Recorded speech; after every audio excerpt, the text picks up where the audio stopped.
இது என்ன வேணும் உனக்கு? தொக்கு செய்வோமா? என்ன தொக்கு? இறால். இறால் தொக்கா? இறால் தொக்கு செய்யலான்ட்டு இறாலை வந்து நல்லா க்ளீன் பண்ணி எடுத்துட்டோம். அதில் நம்ம மேலே முதுகு பக்கத்தில் நரம்பு மாதிரி இருக்கும், அது எல்லாத்தையுமே நம்ம எடுத்துடணும். ஃபஸ்ட்டு வந்து வெங்காயத்தை வெட்டியாச்சு. வெங்காயத்தை வந்து நல்லா தின்னாக ஸ்லைஸாக வெட்டிட்டாங்க. ஒரு பெரிய வெங்காயம், ஒரு வெங்காயமே நல்லா பெருசாக இருந்துச்சு எங்களுக்கு. உங்களுக்கு வேணும்னா 2 வெங்காயம் போட்டுக்கோங்க. அப்புறம் வந்து கடாயில் வந்து லைட்டாக எண்ணெய் ஊற்றிட்டு ஃபஸ்ட்டு வந்து வெட்டி வச்ச வெங்காயத்தை போட்டாச்சு. அப்புறமா கொஞ்சம் கல்லுப்பு போட்டுட்டு தக்காளி ஒரு 2 தக்காளி கட் பண்ணி அதையும் போட்டாச்சு. இஞ்சி பூண்டு பேஸ்ட்டு வந்து ஒரு ஸ்பூன் அளவுக்கு இஞ்சி பூண்டு பேஸ்ட்டு போட்டுட்டோம். அப்புறம் வெறும் மிளகாய் தூள் 1 ஸ்பூனு, அப்புறம் மல்லித்தூள் 2 ஸ்பூனு அதுக்கேற்ற மாதிரி போட்டுட்டு நல்லா வந்து வதக்கணும். நல்லா வந்து அது பேஸ்ட்டு பதத்துக்கு நல்லா வதக்கிற வரையும் நம்ம வந்து அப்படியே விட்டுறணும்.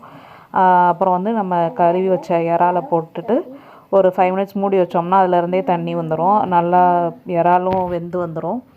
அதுக்கப்புறம் லைட்டாக பெப்பர் தூள் போட்டுட்டு லைட்டாக கரம் மசாலா போட்டுட்டு எடுத்து வச்சு சாப்பிட்டோம். நல்லா இருந்துச்சு. நாங்கள் வந்து கோதுமை தோசை கூட வச்சு சாப்பிட்ருந்தோம். பாப்பாவும் சாப்பிட்டு பார்த்துருந்தா நல்லா இருந்துச்சுன்னு சொன்னால். நீங்களும் வேணும்னா ட்ரை பண்ணி பாருங்கள்.